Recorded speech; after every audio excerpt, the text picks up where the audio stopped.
किसी अखबारी से बात कर देखो, किसी वकील से बात कर देखो, किसी डॉक्टर से बात कर देखो, किसी जज से बात कर देखो, इस्लाम पर, नबूवत पर ऐसे बहस करते हैं जैसे किसी छोटे भाई के साथ बात कर रहे हैं।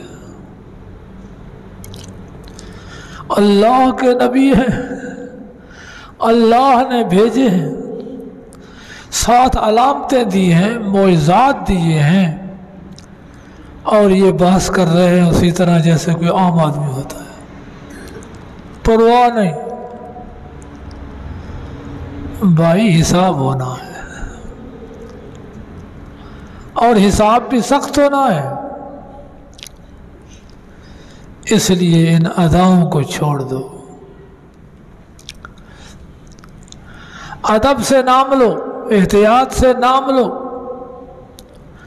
अपने आप को कम समझकर, कमजोर समझकर बात करो, अपने आप को इतना बला न समझो कि फिर क़यामत में कोई सुनने वाला भी ना हो।